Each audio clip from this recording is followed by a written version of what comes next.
Boa noite mais uma vez a todos. Vamos começando aqui a nossa aula de hoje, né? Continuando nossa leitura que estamos fazendo das cartas de Paulo aos Tessalonicenses. Quero agradecer ao Rafael pela presença dele. Do contrário, eu estaria numa reunião de união feminina, né? Porque só tem mulher aqui, além do Rafael, pelo menos é o que eu estou visualizando. Então, eu não estou sozinho, viu, Rafael? Obrigado por você ter vindo. É clube da Luluzinha, né, pastor?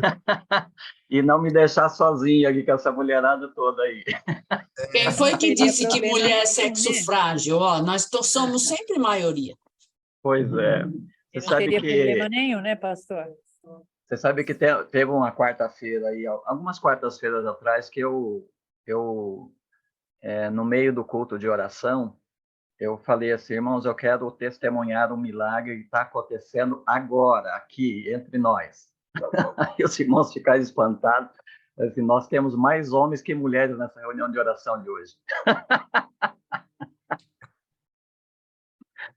Um milagre assim daqueles que não está fácil experimentar. Mas teve uma quarta-feira aí atrás que a gente percebeu um número maior de homens. Uma outra vez, que eu também disse que era um milagre, é que a aula de escola bíblica dos homens terminou depois das mulheres, né? As mulheres, às vezes, são mais sucintas, né? Os homens, às vezes, são mais rápidos, né? Para terminar a aula. E nesse dia, os homens ficaram ainda na sala lá, avançando com a lição, enquanto as mulheres já tinham terminado a sua lição. Mas são milagres, tá? Mas hoje nós estamos aqui, eu e o Rafael, representando aí o gênero masculino. E pastor, eu só não entrei bem no começo por causa do conflito de agendas do Braz, né? Tinha a Uhum. união masculina e eu, no qual eu participo. Aí mudou os dias, aí agora eu tô entrando. Senão, Uhum. você ia Tá. ficar só com as mulheres, só.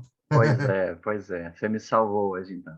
É, Muito bem. Vamos continuar de onde nós paramos, né? Eu disse a vocês que faria uma leitura da carta do Paulo aos Tessalonicenses de uma maneira ampla, no sentido de abraçar as duas cartas, né?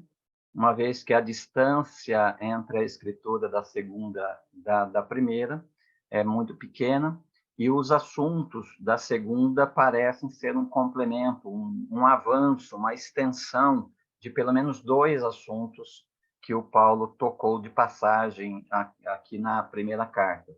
Então, nós estamos pensando as duas cartas como uma única obra, né?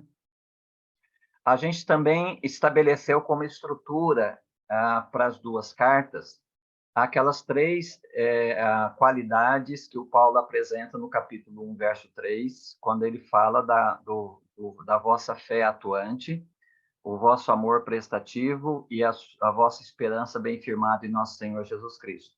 Então, fé atuante, ele começou dando um passo atrás, falando da fé salvadora. A fé salvadora se estende para uma fé atuante, que é aquela fé lá de Tiago, que é a fé que apresenta obras, é a fé produtora de obras. Essas obras, ou as boas obras, né, que a fé produz, a fé atuante produz, ela nada mais do que as boas obras para as quais Deus nos chamou, né? Então, uma fé atuante, é uma fé produtora de obras que se expressa por meio do amor prestativo, o amor que serve, né? O amor que está a serviço do outro, ou a serviço do reino, ou a serviço da igreja, a serviço da edificação da igreja. E esta fé atuante, ela se alimenta da esperança. A esperança é aquilo que está lá na frente, é aquilo pelo que se espera. E o que se espera que motiva os crentes a serem firmes e atuantes na obra do Senhor?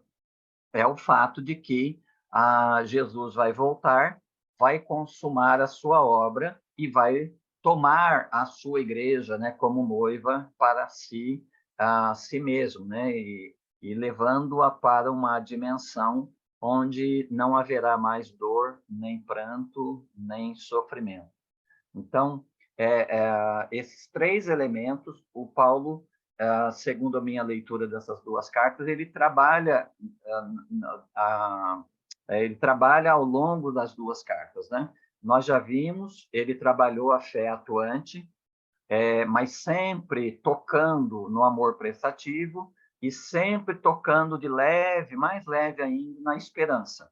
No final do capítulo 1, ele falou da fé atuante, da fé salvadora e da fé atuante, terminando falando que os tessalonicenses esperavam do céu seu filho, a quem ele ressuscitou dentre os mortos, Jesus, né, que nos livra da era vindoura. Então, veja, a esperança bem firmada em nosso Senhor Jesus Cristo. No final do capítulo 2, ele tocou levemente na esperança, quando ele disse, né, pois quando nosso Senhor Jesus voltar, quem será a nossa esperança? Então, aí, de novo, uma menção à segunda vinda de Cristo. E no final do capítulo 3, ele voltou a tocar levemente na questão da esperança, quando ele falou para fortalecer o vosso coração, tornando-vos irrepreensíveis em santidade diante de vosso Deus e Pai, na vinda de nosso Senhor Jesus com todos os seus santos. Então, veja que ele tratou da fé atuante. Dentro da fé atuante, ele tratou também do amor prestativo e tocou levemente na esperança. Quando ele chega no final, no capítulo 4, verso 8, ele termina essa parte onde ele se concentrou na fé atuante. Então, claramente, o verso 9 anuncia que o assunto dele, a partir daqui, será o amor fraternal, ou seja, uma outra maneira de se referir ao amor prestativo. Ele diz, mas quanto ao amor fraternal, e sobre isso, ele afirma, né, que não precisa que se escreva muito. Então, por essa razão, sobre o amor prestativo, ele vai tratar do verso 9 até o verso 12 apenas. É óbvio que vai se estender lá para a segunda carta, e eu vou mostrar isso para vocês, mas logo no verso 13 do capítulo 4 em diante, e aí alcançando também a segunda carta, o Paulo vai se concentrar na esperança. Aí sim ele vai tratar da esperança de um modo mais abrangente, né? Tudo aquilo que está dentro daquele campo da teologia sistemática que a gente chama de escatologia, né? Os eventos do fim. Escatologia vem da palavra grega escaton, último, né? É a doutrina das últimas coisas, né? Aquilo que Jesus disse no final de Mateus 28, quando ele disse que estaria conosco até a consumação dos séculos. Então, quais são os eventos que tomarão parte nessa consumação? Então, Paulo vai tratar aqui. Óbvio, ele não vai tratar de todos os eventos, ele selecionou aí alguns desses eventos, nós vamos ver quais eles são à medida que nós nos aproximamos da leitura dessa parte do texto. Mas vamos lá, então, no verso 9 a 12 do capítulo 4, a essa segunda parte dessa estrutura do Paulo, né? Ele vai, então, aqui claramente mudar de assunto, ele vai focar agora o amor prestativo, que aqui ele chama de amor fraternal. Mas quanto ao amor fraternal, não é preciso que eu vos escreva, visto que vós mesmos sois instruídos por Deus a vos amardes uns aos outros, pois é certo que já procedeis assim com todos os irmãos de toda a Macedônia.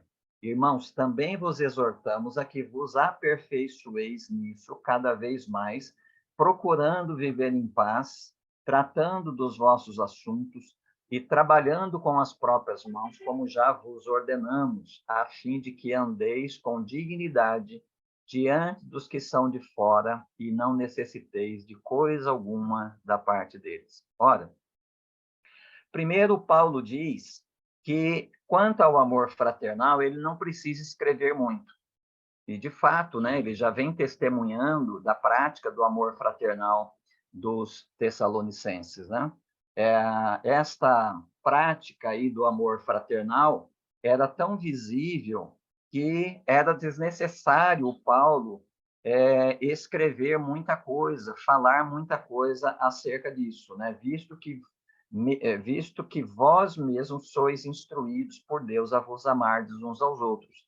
E era o que eles estavam fazendo, pois é certo que já procedeis assim com todos os irmãos de toda a Macedônia. Veja que o amor cristão, o amor fraternal, o amor prestativo dos tessalonicenses não era circunscrito, né, ali, reservado ali à comunidade local. O amor, ele transborda das paredes que limitam, né, a congregação local e se estende, né, para as comunidades, para a comunidade externa, ele se estende em cooperatividade para com outras comunidades cristãs. Os tessalonicenses, né, por estarem ali na Macedônia, os tessalonicenses fazem parte daquilo que o Paulo mencionou lá quando ele escreveu a segunda carta aos Coríntios, no capítulo 8, quando ele, para chamar a atenção dos coríntios que estão ali na região da Acaia, o Paulo disse que a graça de Deus, faço-vos saber a graça de Deus, 2 Coríntios 8, verso 1, a graça de Deus que se manifestou entre os crentes da Macedônia, né? E aí ele começa a falar o que essa graça de Deus produziu. Produziu um desejo enorme deles, de eles se associarem com outras igrejas para levantar uma oferta fraternal para socorrer os crentes da região da Judéia, que àquela altura passavam por uma grande tribulação, uma grande fome, né? Então, as igrejas da Macedônia, e Tessalônica está entre elas, não é? Que se juntam, e o Paulo diz, eles pediram encarecidamente a nós, que nós os deixássemos participar dessa obra de socorro aos santos. Impressionante. E olha que não é que eles eram prósperos, o Paulo diz que no meio da sua pobreza, no meio da sua pobreza e em muita tribulação, eles desejaram fazer, e o Paulo termina no verso 5 dizendo assim, eles não apenas fizeram isso, antes eles se deram ao Senhor e depois a nós pela vontade de Deus. Então veja como os tessalonicenses têm um amor prestativo, prático, não apenas para socorrer os necessitados internos da comunidade, mas o amor dele vaza pelas paredes, vaza pelos limites daquela congregação, chega à comunidade externa, avança para socorrer outras comunidades longe de pessoas que eram irmãs em Cristo, mas que provavelmente eles nunca viram o rosto, né? Mesmo assim, eles são movidos por esse amor prestativo. O Paulo foi encarregado por eles de ser aquele que levaria a oferta, né, até a Judéia, né, até Jerusalém. E, de fato, Paulo faz isso. Em Romanos, capítulo 15, verso 26, o Paulo faz referência, escrevendo aos romanos, dizendo, olha, eu vou passar por Jerusalém, porque pareceu bem às igrejas da Macedônia e da Acaia, e o Paulo inclui, né, a Acaia, onde está a cidade de Corinto, pareceu bem às igrejas da Macedônia e da Acaia levantar uma oferta de amor fraternal para socorrer os santos de Jerusalém. Então, ele vai passar por Jerusalém, era o plano inicial dele, deixar a oferta ali e depois, então, seguir para Roma, uma das razões por que ele escreveu a carta aos romanos. Então, veja que o amor prestativo dos tessalonicenses era um amor, assim, ativo, né? Era uma fé atuante que se manifestava de forma concreta, de forma prática, na forma de amor prestativo, que era socorrer os necessitados dentro da congregação e para além dos limites da congregação. O Paulo, então, diz, olha, eu não preciso escrever muita coisa sobre isso. E por que os tessalonicenses estavam assim? Estavam se comportando assim? É óbvio que o Paulo, quando esteve com eles, ensinou essas coisas para eles, mas aqui o Paulo faz lembrar que os crentes não precisam, né? Os crentes não precisam de que alguém os ensine, Veja, ele diz assim, sois instruídos por Deus a vos amardes uns aos outros. Você se recorda que esse foi um ensino de Jesus, né? Um novo mandamento vos dou, que ameis uns aos outros como eu vos amei. Então, nós temos o ensino de Jesus. Mas vocês se recordam também que no capítulo 14 e 16 de João, nós temos a promessa de Jesus da vinda do Consolador. E dentre as missões, as tarefas do Consolador, Jesus colocou ali que ele conduziria vocês a toda a verdade, ele vos fará lembrar de todas as coisas que eu vos tenho dito. E quando você chega, né, lá em 1 João, no capítulo 2, no verso 20 e no verso 27, você lê que vós tendes a unção do santo, e por isso vocês têm conhecimento. E no verso 27, ele diz que se a unção do santo está em vocês, vocês não têm necessidade de que alguém vos ensine. Ora, nós somos instruídos por Deus, nós somos instruídos pelo Espírito Santo de Deus. Isso não dispensa o lugar dos mestres, não dispensa o lugar dos pastores, mestres, dos mestres que não são pastores. Tudo isso está previsto no Novo Testamento e nós precisamos dessas pessoas que nos ensinem, mas o crente, ele não está dependente dessas pessoas, não é? Ele tem a própria unção do Espírito, a própria presença do Espírito que age nele, conduzindo-o a toda a verdade, fazendo-o lembrar daquilo que Jesus ensinou. E o Paulo, então, está fazendo esse destaque aqui, né? Além daquilo que ele havia ensinado, vocês são instruídos por Deus, instruídos pelo próprio Espírito Santo. É certo que já procedeis assim, né? Eu já mencionei isso, eles já estavam praticando isso, não somente na igreja, mas em toda a Macedônia. E aí o Paulo termina o verso 10 dizendo para eles, irmãos, também vos exortamos a que vos aperfeiçoeis nisso cada vez mais. Veja, a fé atuante, o amor prestativo, a esperança bem firmada em nosso Senhor Jesus, ela nunca é estática, ela nunca chega a um ponto de você carimbar alguém e dizer assim, olha, esse aqui já alcançou, esse aqui já tem. Não, a fé atuante, o amor prestativo e a esperança bem firmada em nosso Senhor Jesus Cristo, que está presente em nós, ela está em progresso. Então, o crente que tem fé atuante, que tem um amor prestativo, ele não está acomodado àquilo. Ele sempre está numa condição de progresso, de crescimento, de amadurecimento, de aperfeiçoamento, de aquisição de novo entendimento, aquisição de novo conhecimento, aquisição de uma nova, de uma ampliação da revelação, né, do amor e do conhecimento de Deus na sua vida. Então, em outras palavras, é um crente que ele está comprometido com o seu próprio crescimento espiritual.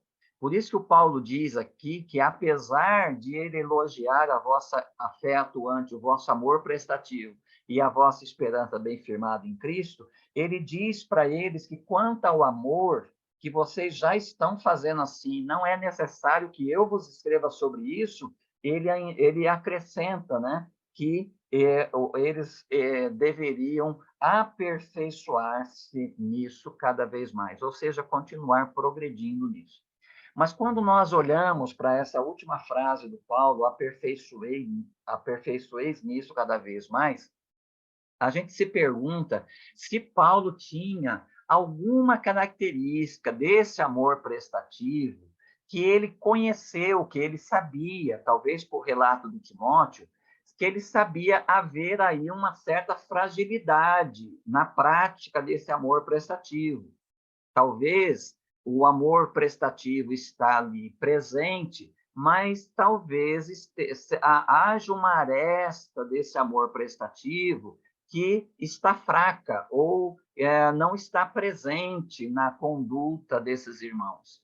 E aí, se fizermos essa pergunta para o Paulo vai nos responder de uma forma um tanto quanto esquisita e difícil da gente entender. mas se a gente prestar atenção nas palavras que ele usa, talvez a gente possa sim entender de que aresta desse amor prestativo Paulo está falando que os tessalonicenses deveriam se aperfeiçoar.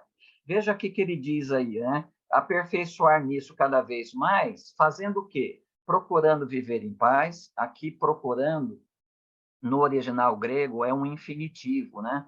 Então, procurar viver em paz. Tratando dos vossos assuntos, aqui também um infinitivo, tratar dos vossos assuntos, ou, para ser um pouco mais incisivo, dos vossos próprios assuntos. E trabalhando, ou melhor, trabalhar com as próprias mãos, como já vos ordenamos.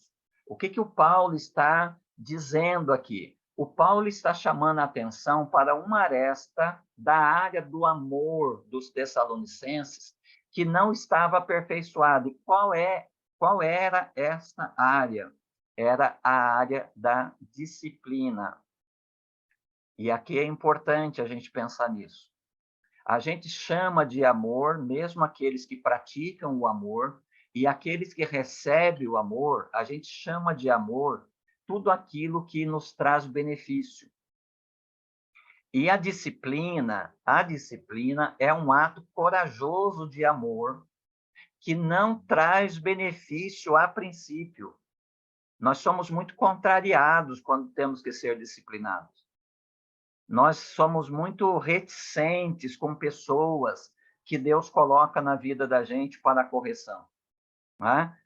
Nós não gostamos sequer de ter amizade com pessoas que Deus levanta, não aquelas pessoas julgadoras, aquelas pessoas que parece que estão caçando defeito na vida da gente. Não estou pensando nessas pessoas, mas estou pensando em pessoas que Deus levanta como referência e planta essas pessoas no caminho da gente, planta essas pessoas diante da gente, e essas pessoas são usadas por Deus para, com coragem, dizer para nós aquilo que foge ao hábito da bajulação, aquilo que foge àquilo que nós gostamos de ouvir, ou seja, quando nós temos que ser instruídos, quando nós precisamos ser corrigidos, quando nós precisamos ser instruídos no caminho da justiça.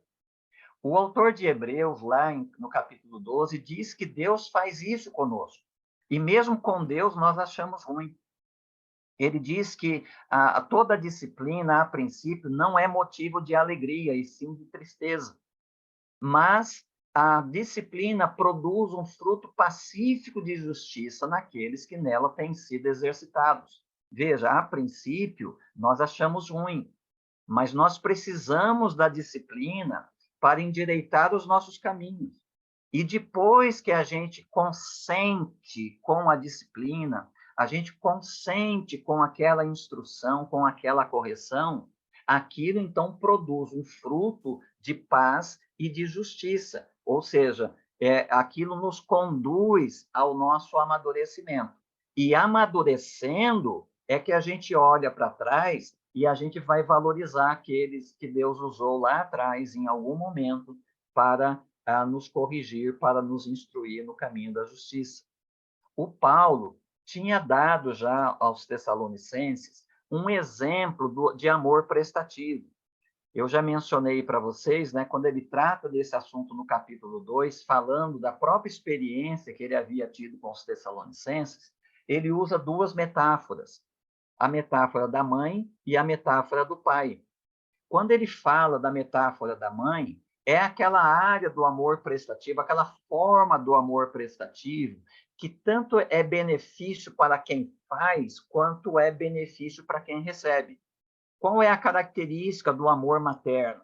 O Paulo colocou lá nas seguintes palavras, no verso 7 até o verso 8 do capítulo 2. Ele diz assim, pelo contrário, fomos bondosos entre vós.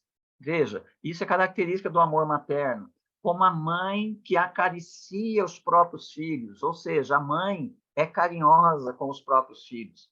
Assim, devido ao grande afeto, veja, a mãe é afetuosa, é característica materna, Lógico que os pais também podem ser assim, são assim, mas essa é uma característica mais ligada à maternagem.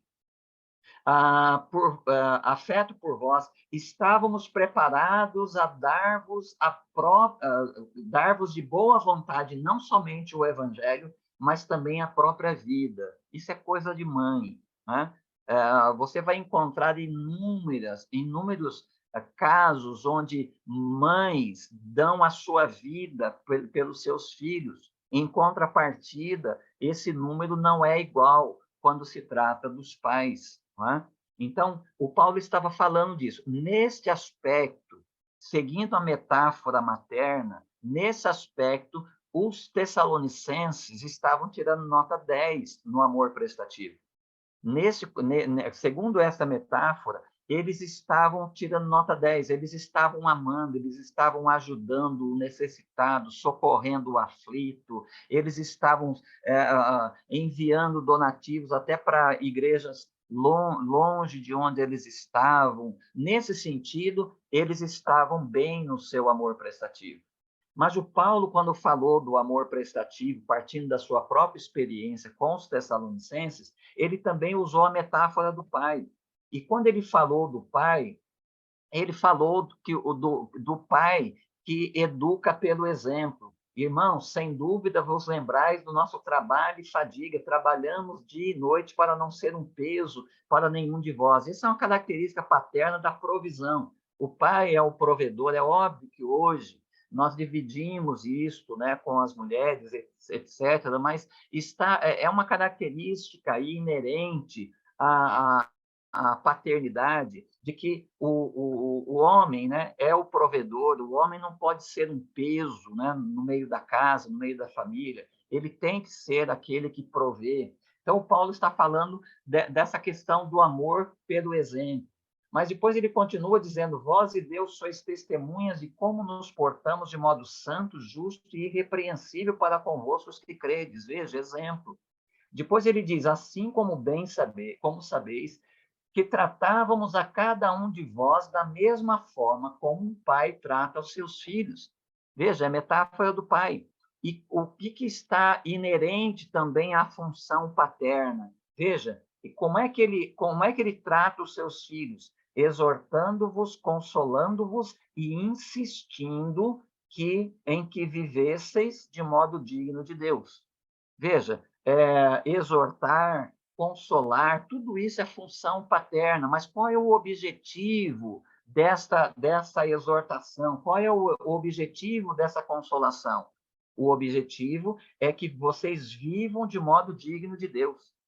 E quando a exortação não funciona, quando a consolação não funciona, é necessário haver insistência. Aqui, insistir é disciplinar.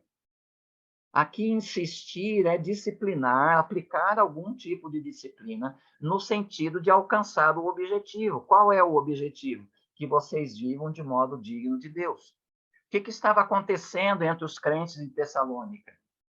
Havia uns crentes lá que estavam desordenados. As palavras que o Paulo está colocando aqui é a denúncia que o Timóteo traz para ele de que havia lá no meio da igreja pessoas que até eram beneficiados por esse amor prestativo da igreja e deixaram de trabalhar. Você sabe que os gregos têm uma visão do trabalho diferente, né? Do modo como a gente vê o trabalho. Os gregos, naquela época, eles tinham lá aquilo que eles consideravam trabalho digno dos homens de bem, né? Digno dos homens de bem, e aquilo que era trabalho indigno. Então, o que era trabalho indigno? Trabalho indigno era todo trabalho braçal, todo trabalho manual, né? Essas coisas, né, de trabalhar com a força, etc. e tal, isso era trabalho destinado aos escravos. Os homens livres, os homens nobres, eles não se davam a esse tipo de trabalho. E os homens nobres se ocupavam ou com a política, ou com a arte, ou com o esporte. Então, essas outras coisas aí eram para os escravos. Então, esses convertidos tessalonicenses chegavam para a igreja, mas eles mantinham esta visão, essa cosmovisão que os gregos tinham em relação ao trabalho. E eles ainda, nós vamos ver isso um pouco adiante, eles ainda consideravam que, uma vez que a vinda de Cristo é iminente, ou seja, é uma vinda que pode acontecer a qualquer momento, quem está trabalhando quando Jesus voltar significa que vocês não têm esperança, que vocês não estão esperando Jesus voltar. Então, aqueles que estão realmente cheios de esperança de que Jesus vai voltar, então não podem, a essa altura, se verem ocupados com o trabalho. Eles têm que estar lá num estado de contemplação, esperando Jesus voltar. Esses aí serão chamados por Paulo de indisciplinados e de desocupados. E o que eles estão fazendo no meio da comunidade? Primeiro, eles estão mexendo com a vida dos outros. Então, procurando viver em paz aí significa que essas pessoas que não têm o que fazer no meio da congregação, eles ficam se metendo na vida alheia. Eles ficam procurando conversa para debate religioso dentro daqueles temas que melhor lhes interessa. Então, eles acabam provocando ali discussões sem sentido no meio da congregação e ferindo a paz da comunidade. Eles estavam... o Paulo diz que vocês devem tratar dos vossos próprios assuntos. Em outras palavras, vocês têm que cuidar da vida de vocês. Porque essas pessoas desocupadas que não tinham o que fazer, viviam se metendo na vida dos outros. E isso causava um certo incômodo dentro da comunidade. Então, o Paulo diz, olha, vocês têm que cuidar da própria vida de vocês, para de cuidar da vida dos outros, para de intervir na vida dos outros, né? E procure alguma coisa para vocês fazerem. E terceiro, vocês têm que trabalhar com as próprias mãos. Nada desse negócio de que trabalhar com o braço ou com as mãos seja coisa de escravo. O Paulo mesmo já se colocou como exemplo. Porque quando Paulo chegou em Tessalônica, sabendo dessa cosmovisão dos gregos, o Paulo ele evitou receber sustento dos tessalonicenses. Ele recebeu dos filipenses. Como ele disse lá no capítulo 4, verso 15, por 2 vezes os filipenses socorreram Paulo quando ele esteve em Tessalônica. Mas o Paulo não tomou sustento dos crentes de Tessalônica. Ele disse no verso 9 do capítulo 2, irmãos, sem dúvida vos lembrais do nosso trabalho e fadiga, trabalhamos de noite e de dia para não ser um peso a nenhum de vós enquanto vos pregamos o evangelho de Deus. Ele vai repetir isso lá no capítulo, na segunda carta. Ele vai lembrar isso. Por que o Paulo não tomou o sustento dessa igreja? Por que ele optou por trabalhar com as próprias mãos? Justamente para ser um exemplo, para dar exemplo da dignidade de qualquer tipo de trabalho, seja manual, braçal ou intelectual. Então, o Paulo está dizendo, vocês têm que trabalhar com a própria mão. E trabalhar com as próprias mãos significa que vocês vão produzir o próprio sustento de vocês. Vocês não vão ficar aí pendurados na boa vontade, na boa intenção da igreja, que pratica um amor prestativo. Então, ela quer ajudar os necessitados. E aí, se você não trabalha, você não produz nada, as suas necessidades ainda existem. E até que Cristo volte, você vai ficar pendurado aí na boa intenção e na boa vontade de uma comunidade inteira.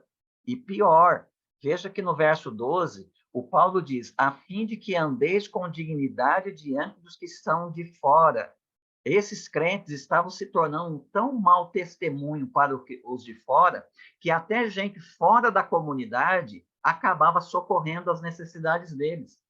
Veja, o Paulo diz, e não necessiteis de coisa alguma da parte deles.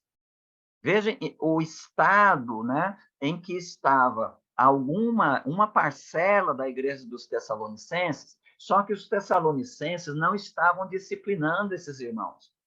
Os Tessalonicenses estavam até fortalecendo esse tipo de ideia à medida que eles socorriam as necessidades deles.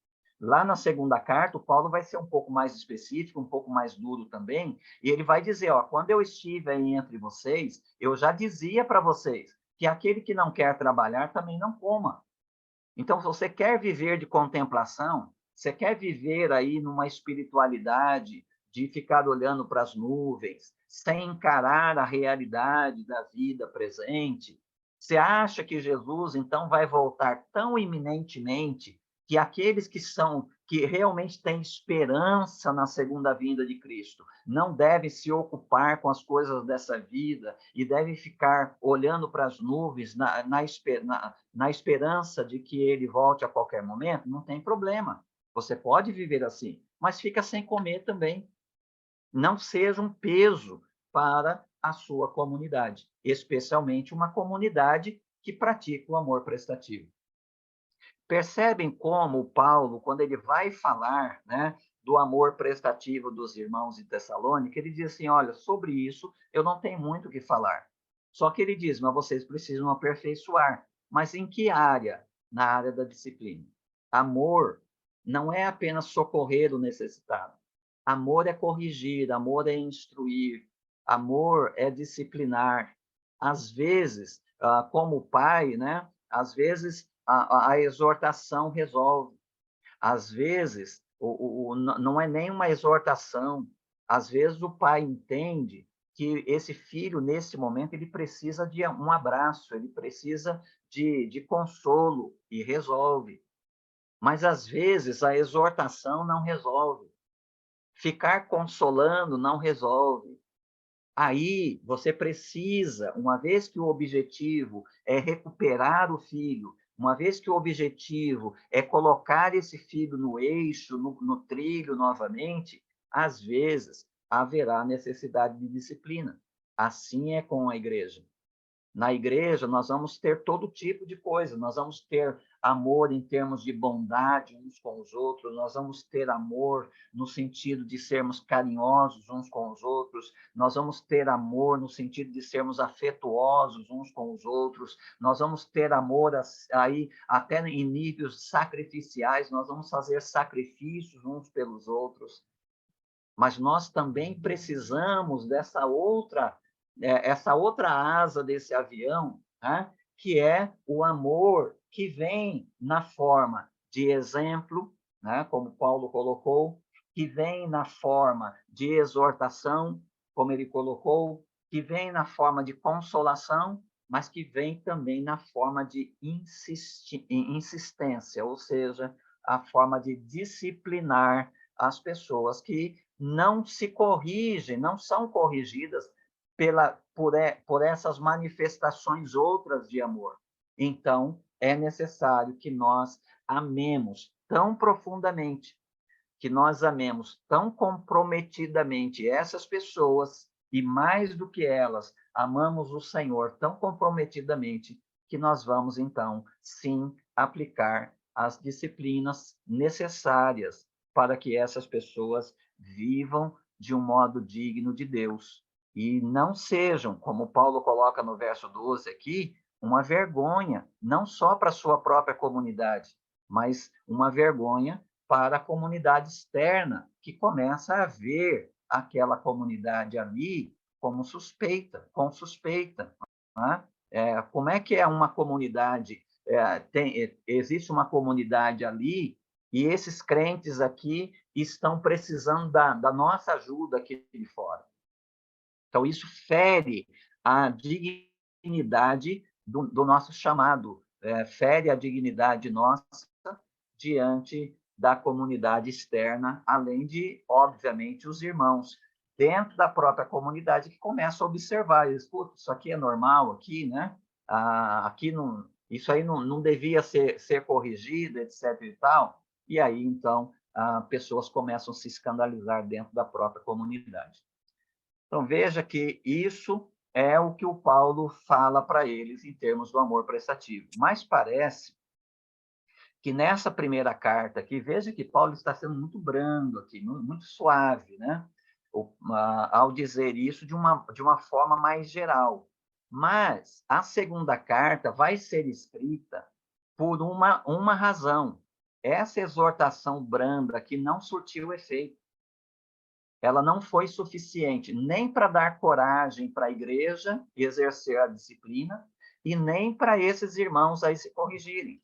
Por isso que o Paulo vai voltar a esse assunto no capítulo, na segunda carta, no capítulo 2, quando ele vai dizer aí, perdão, no capítulo 3, quando ele vai dizer aí, a partir do verso 6, o seguinte: irmãos, nós vos ordenamos, em nome do Senhor Jesus Cristo, veja que agora já é coisa de tribunal, que vos afasteis de todo irmão que vive de forma indisciplinada. Aqui, indisciplinada são os desocupados.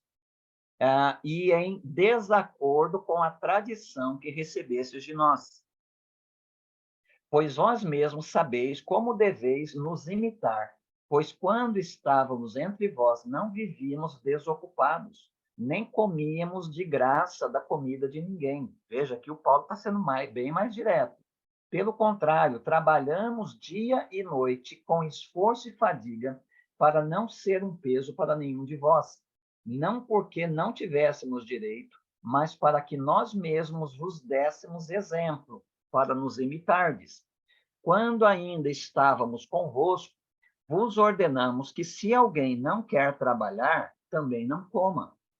Porque ouvimos dizer que alguns entre vós vivem desocupados, não querem trabalhar e se intrometem na vida alheia. Veja, aquilo tudo que de modo sutil ele já tinha colocado lá naquela carta, só que não surtiu efeito. Aqui ele está sendo um pouco mais direto, um pouco mais objetivo e também contundente, até para ensinar a igreja que chega uma hora que a bondade, o socorro, a exortação, a consolação não estão ajudando, não estão surtindo efeito. Então, chega essa hora de você ser um pouco mais contundente, um pouco mais objetivo e aplicar um ensino mais disciplinador, né, nessas pessoas que, de outra forma, elas não reagem, né, elas não mudam, elas não se permitem conduzir. Ele continua dizendo aí: a esses, porém, ordenamos e exortamos por nosso Senhor Jesus Cristo que, trabalhando em paz, consigam o próprio pão. Veja, esses elementos todos lá no texto que nós acabamos de ver, no verso 11 e no verso 12. Ele continua dizendo: e vós, irmãos, não vos canseis de fazer o bem. Olha, é para vocês aplicarem esse amor, mas não devem vocês se cansar de fazer o bem. E aqui, fazer o bem tem esses dois aspectos: o amor prestativo, segundo a metáfora da mãe, e o amor prestativo, segundo a metáfora do pai. Se alguém desobedecer às nossas instruções nesta carta, aí o Paulo está dando, assim, compartilhando autoridade com a liderança daquela igreja. Se alguém desobedecer às nossas instruções nesta carta, observai-o atentamente e não tenhais contato com ele, a fim de que se envergonhe. Todavia, não o considereis inimigo, pelo contrário, corrigi-o como irmão. Percebe aí que a falha do amor prestativo da igreja dos Tessalonicenses estava exatamente no medo, talvez, na insegurança que eles sentiam de ser um pouco mais contundentes quando o problema da igreja girava em torno de fazer correções, né? De aplicar mesmo disciplina, de ter um ensino, às vezes, né? Um ensino mais direto, como Paulo fez na segunda carta, mais direto, um ensino mais objetivo, um ensino que realmente denuncie o problema e avise, né? Comunique a esses membros que eles estão sendo advertidos, que eles precisam se corrigir. Mas caso esse ensino direto e objetivo não seja suficiente, o Paulo amplia o horizonte e diz: olha, afastem-se deles, né? preste atenção nessas pessoas, né? E não comam com eles, não tenham comunhão com eles. Para quê? Para que eles se envergonhem. Ou seja, para que eles saibam que eles estão fora de ordem. É impressionante, meus irmãos, a dificuldade que os tessalonicenses tinham de entender o amor por esses dois ângulos. E é a nossa dificuldade atualmente. Nós temos muita, mas muita dificuldade em interpretar a necessidade da aplicação de disciplina cristã na igreja dos nossos dias. É terrível para quem tem que aplicar, porque essas pessoas normalmente sofrem sanções na igreja, sofrem perseguição na igreja, tá? E por o lado de quem recebe a instrução também, porque nós não estamos muito afinados com esse negócio de pensar em alguém tendo autoridade sobre nós para nos corrigir o caminho ou para dizer que o nosso procedimento está equivocado. Então, isto é o que o Paulo tem a dizer para os tessalonicenses sobre o amor.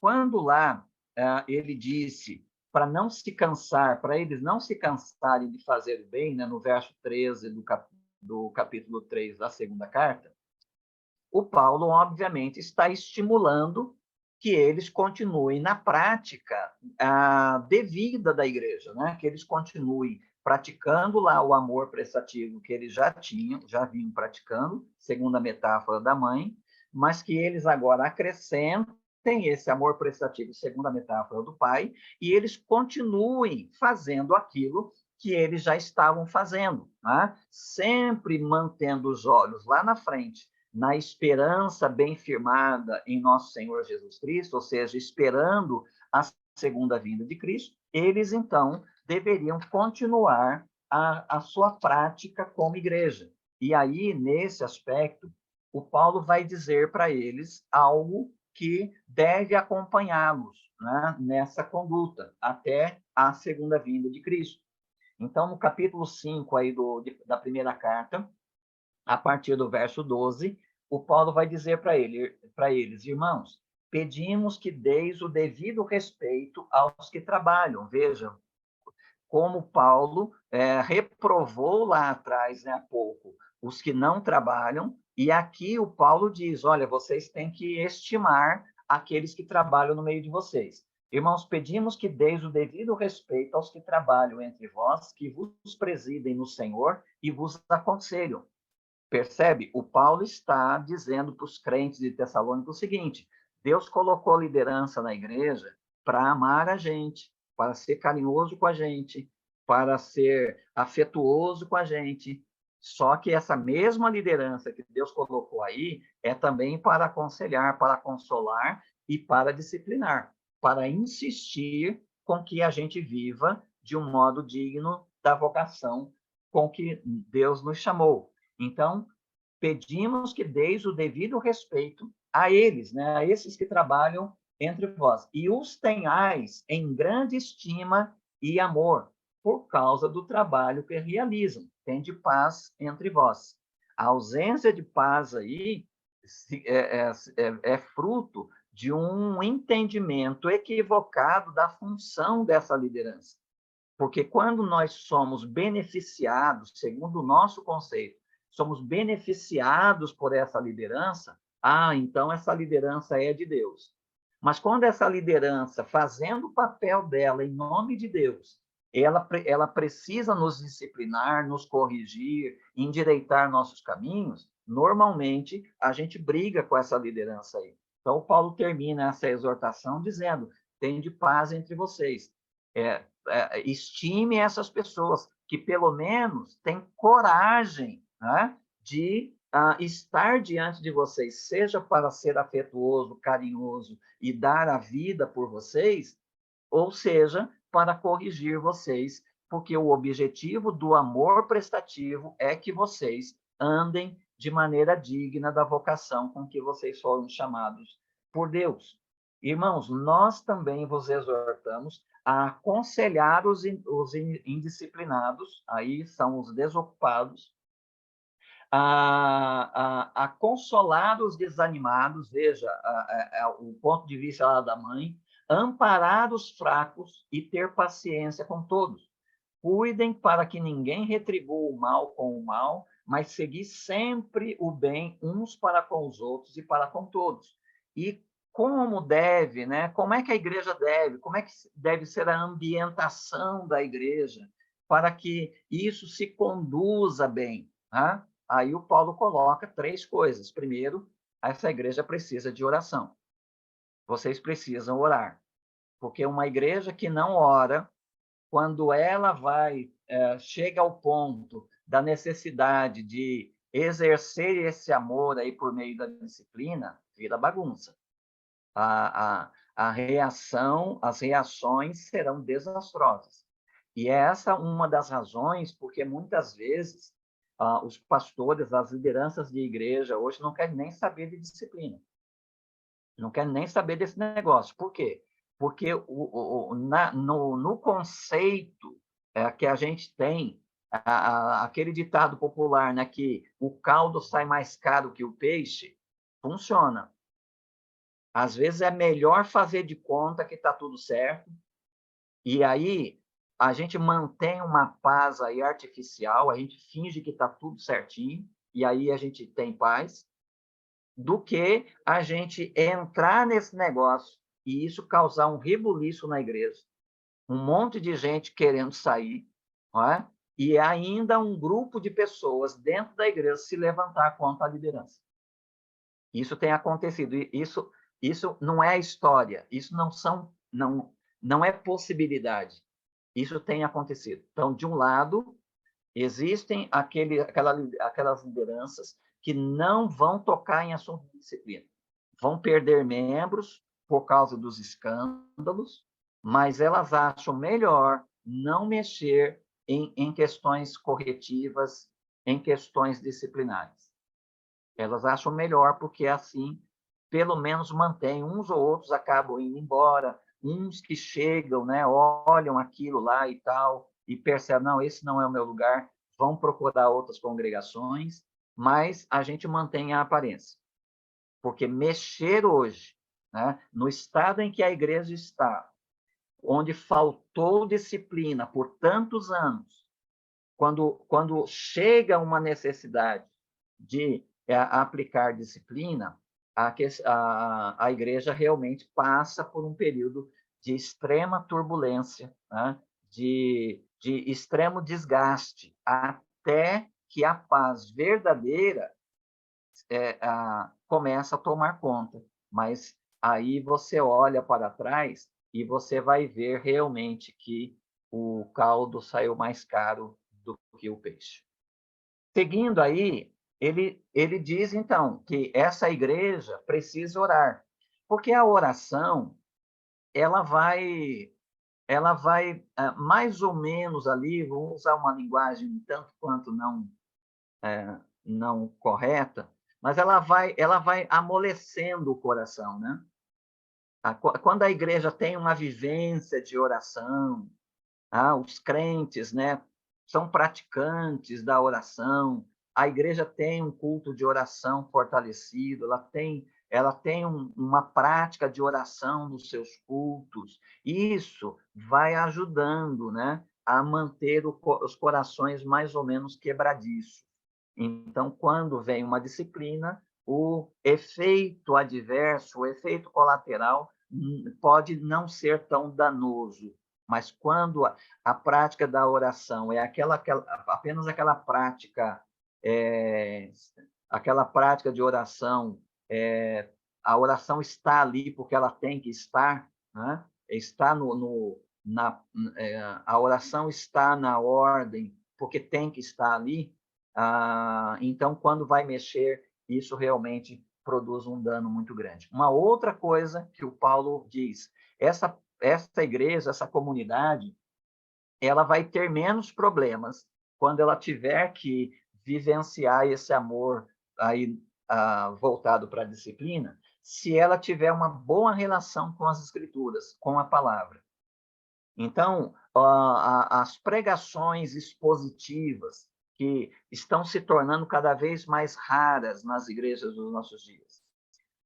Os sermões temáticos e temas que não surgem da Bíblia, temas que surgem de livros de autoajuda, e que aí a gente pega o tema e vai caçar um versículo bíblico, 2 versículos bíblicos que combine com esse tema, e a gente vai dizer que isso é palavra de Deus.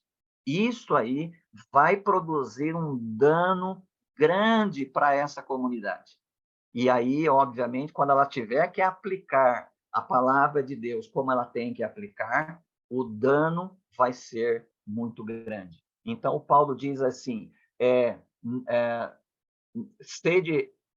não apagueis o espírito, não desprezeis as profecias, mas examinando tudo, conservai o que é bom e evitai tudo o que é mal. Veja que a própria Bíblia, né, a própria pregação bíblica vai funcionar aí como um discernimento do que é certo e do que é errado.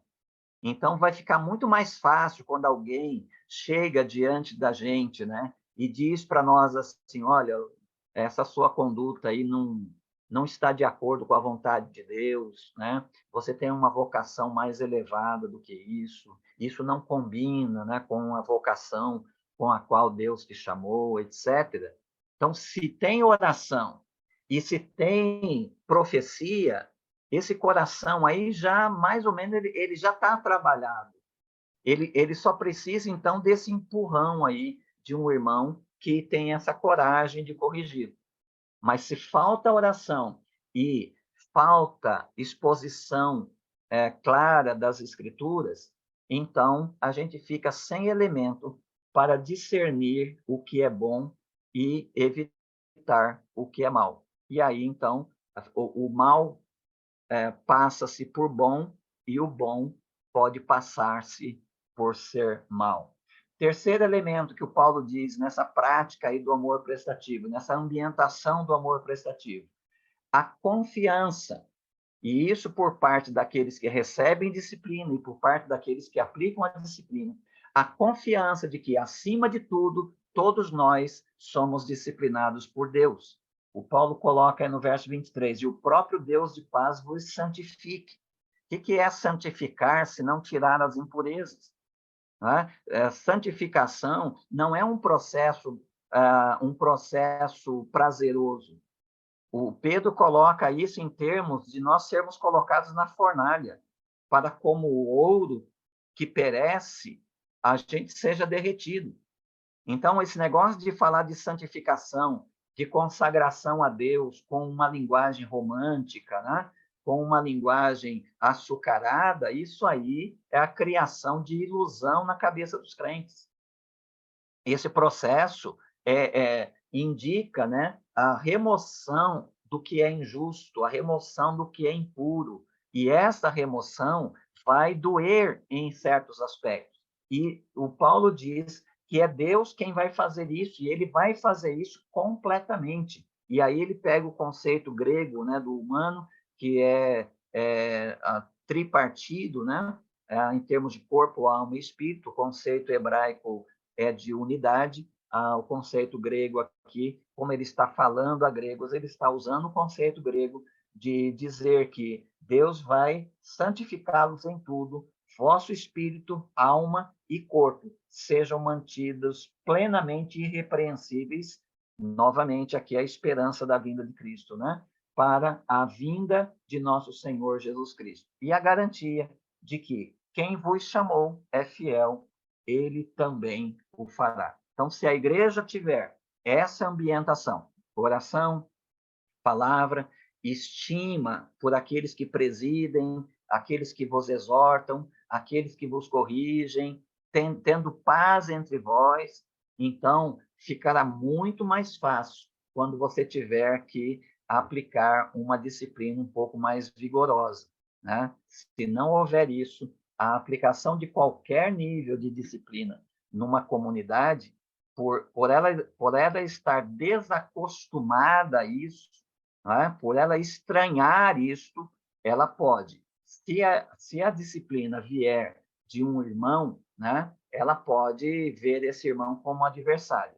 Se a disciplina vier por parte da liderança ou por parte da igreja, essa pessoa pode ter uma reação desastrosa e produzir muitos danos àquela comunidade antes de deixá-la.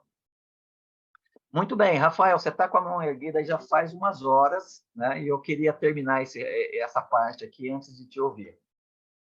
Não,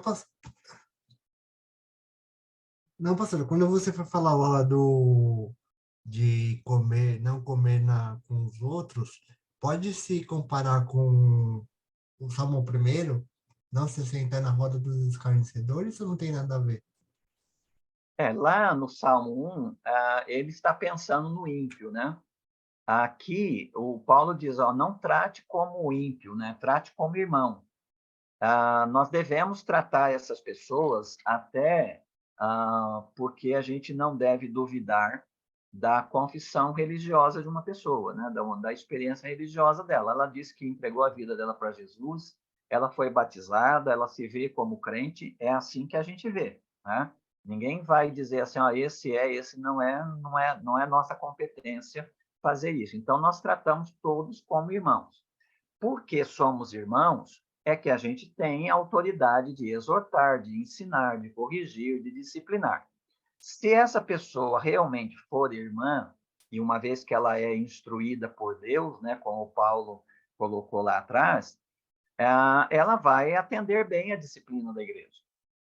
Mas quando uma pessoa, né, ela se torna tão dura que ela não atende bem a correção do irmão, seguindo aquele processo lá de Mateus 18, né? Ela não atende a correção do irmão, vai duas pessoas, ela não atende a correção das duas pessoas, traz para a igreja, ela não atende a correção da igreja. Qual é a finalização de Jesus lá em Mateus 18? Considere como gentio e publicano, ou seja, essa pessoa está se comportando de uma forma que indica que ela não é irmã. E se ela não é irmã, então ela tem que ser convidada a deixar a comunidade.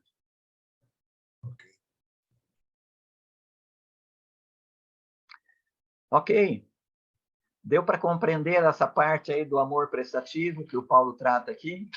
Eu gostaria muito que o Paulo tivesse tratado do amor prestativo de outra forma, né? Mas porque a igreja para quem ele escreve já era, né, uma igreja que procedia dessa forma, então ele não tinha muito o que escrever, apenas aparou uma aresta, né, procurou corrigir aí uma aresta desse amor prestativo, que era exatamente a aresta da disciplina, né, que é uma forma corajosa e necessária de amar os nossos irmãos também. E de que forma, então, o senhor gostaria que Paulo falasse, se não gostaria que tivesse?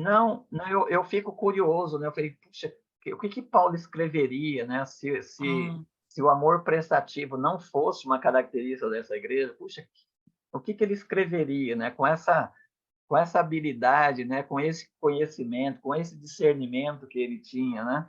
O que ele escreveria aí por inspiração do Espírito sobre a prática do amor prestativo? Mas a gente não fica sem esses elementos, porque esses elementos estão presentes em todas as partes das Escrituras também. Ok? Ok, vamos seguir então para a última parte da estrutura das duas cartas do Paulo. Agora ele vai falar sobre a esperança bem firmada em Cristo, né? Como a gente já viu, no final de cada capítulo, ele não focou objetivamente esse tema, mas ele mencionou. Ele menciona a volta de Jesus lá no final do capítulo 1, menciona a volta de Jesus no final do capítulo 2, menciona a volta de Jesus no final do capítulo 3, não é? E agora ele vai trabalhar diretamente esse tema.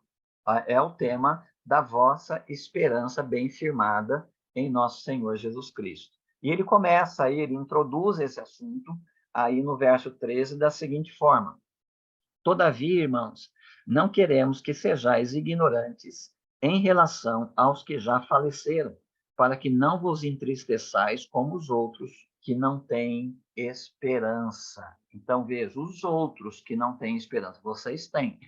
Então, vocês não devem viver como se vocês fossem esses outros, porque vocês têm a esperança. Os outros não têm, né? Porque eles não creem em Jesus, eles não tiveram ainda, não receberam ainda a fé salvadora, eles não têm uma fé atuante, então eles não têm um amor prestativo, né, do ponto de vista cristão, e eles, obviamente, não têm nenhuma esperança quanto ao seu futuro, quanto ao seu amanhã.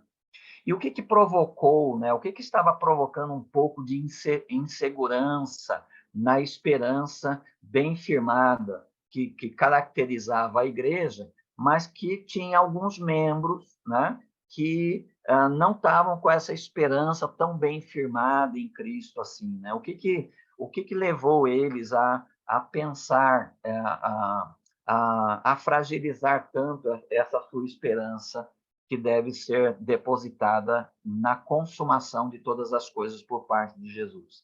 Era justamente a morte de pessoas da família, pessoas da própria comunidade, lembrando, né, que a igreja de Tessalônica, ela foi muito perseguida, né? O Paulo teve que sair da cidade por causa da intensidade da perseguição, e quando ele sai, a igreja fica lá, né, ainda sob intensa perseguição. Vocês se lembram quando ele tratou no capítulo 3 do envio do Timóteo, né? Por que Paulo enviou Timóteo até lá? Havia preocupação do apóstolo acerca do enfraquecimento deles diante das tribulações, verso 3 do capítulo 3. E também, no verso 5 do capítulo 3, ele fala da possibilidade de que o tentador vos desencaminhasse e o nosso trabalho fosse inútil. Então, Paulo sabe que ele deixou Tessalônica debaixo de perseguição e que os crentes que ficaram lá também permaneceram debaixo de intensa perseguição. Então, muitas pessoas estavam morrendo. E aí, o que os tessalonicenses, a princípio, pensavam acerca da volta de Cristo? Eles pensavam que a volta de Cristo era iminente, e eles não estavam errados. Mas como é que eles interpretavam a iminência? Eles interpretavam a iminência como imediato. Então, nós devemos diferenciar o que é iminente e o que é imediato. A igreja primitiva, e aí, se você procurar na história da igreja, a igreja sempre foi muito forte em períodos em que ela considerou a vinda de Cristo como iminente. E isso caracterizou a igreja primitiva, né? Criou uma certa frustração. Aqui, aos Tessalonicenses, se você pegar os evangelhos, né, que foram escritos ali na casa dos 60, 70 depois de Cristo, já é um período em que a perseguição está tão intensa e aquela iminência da volta de Cristo não está acontecendo, e muitos crentes começaram a abandonar a fé, começaram a abandonar a igreja. A carta aos Hebreus, por exemplo, é um exemplo clássico sobre esse esfriamento. Mas por quê? Porque eles estavam confundindo a vinda de Jesus, que é iminente, como se ela fosse imediata, ou seja, como se ela fosse acontecer nos dias deles. E o Paulo escreve para eles dizendo que sim, a vinda de Cristo é iminente, mas ela não é imediata. De onde veio essa ideia de alguns crentes da igreja de Tessalônica de que a vinda de Cristo era imediata? O Paulo denuncia isso lá no capítulo 2 da segunda carta, quando ele diz assim, no verso 1 e 2, ele diz: irmãos, acerca da vinda de nosso Senhor Jesus Cristo e da nossa reunião com ele, vos pedimos que não mudeis facilmente o vosso modo de pensar, nem fiqueis assustados por causa de espírito, palavra ou carta, atribuídos indevidamente a nós, como se o dia do Senhor já estivesse bem perto. Percebe o que está acontecendo ali na igreja? Pessoas estão escrevendo cartas à igreja de Tessalônica, aproveitando-se, né, do sofrimento, da tribulação que a igreja está atravessando, e estão falando como se fosse o Paulo falando. Estão escrevendo ou indo até Tessalônica, falando em nome de Paulo, dizendo para eles que a vinda de Jesus é imediata.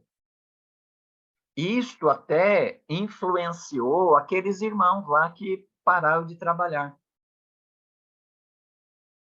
Mas o Paulo diz, indevidamente atribuídos a nós. Não fomos nós que dissemos que a vinda de Jesus seria imediata, embora ela seja iminente. Então, essas pessoas, elas estavam pensando o seguinte: a vinda de Jesus é imediata. Isso significa que serão beneficiados pela segunda vinda de Cristo aqueles que estiverem esperando por ela. Mas e aqueles que morreram? E aqueles que não estarão vivos quando Jesus voltar? Eles serão prejudicados? Porque a vinda de Jesus só beneficia quem está vivo quando ele chega, segundo o entendimento desses crentes lá de Tessalônica. Aí o Paulo, então, vai corrigir isso. E ele vai dizer que não, os que morreram, de modo algum estão em prejuízo. Veja como é que ele coloca. Porque se cremos que Jesus morreu e ressuscitou, também devemos crer que Deus, por meio de Jesus, vai trazer juntamente com ele os que já faleceram. Aqui o Paulo pula, né, a ressurreição para falar que esses crentes que já morreram, eles ressuscitarão e eles estarão presentes com Jesus na ocasião, por ocasião da sua vinda. Ele continua dizendo assim: afirmamos pela palavra do Senhor que nós, os que ficarmos vivos para a vinda do Senhor, de modo algum precederemos os que já faleceram. Então, estão prejudicados aqueles que já morreram ou que já estiverem mortos por ocasião da segunda vinda de Cristo? Não. Eles serão privilegiados. Porque eles experimentarão Jesus primeiro que a gente. Eles voltarão com Jesus. Jesus, ao vir, vai trazer todos os crentes já falecidos com ele. Então, afirmamos pela palavra do Senhor que nós, os que ficarmos vivos para a vinda do Senhor, de modo algum precederemos os que já faleceram. Ou seja, eles serão precedência. Eles serão beneficiados primeiro do que nós. Por quê? Ouvida a voz do arcanjo e ressoada a trombeta de Deus, o próprio Senhor descerá do céu com grande brado, e os que morreram em Cristo ressuscitarão primeiro. Percebe? Então, eles estavam pensando que os que já estiverem mortos, né, a vinda de Jesus é imediata, mas está demorando, tem gente morrendo. Esse pessoal está ficando no prejuízo, porque a vinda de Jesus só vai beneficiar quem estiver vivo. Paulo diz, não, os que já morreram já estão com Cristo. E quando Cristo voltar, Cristo vai trazer eles juntos. Eles virão com Cristo. E aí, então, no verso 17, ele diz, depois nós, veja, nenhum prejuízo para quem já morreu. Primeiro eles, depois nós. Os que estivermos vivos, seremos arrebatados com eles nas nuvens, ao encontro do Senhor nos ares. E assim estaremos para sempre com o Senhor. Aqui, dentro dos temas da escatologia, a gente precisa encaixar aqui. Eu vou tentar encaixar os eventos que o Paulo trata. Vou tentar encaixá-los na ordem, tá bom? Então, tá. Quando é que Jesus vai voltar?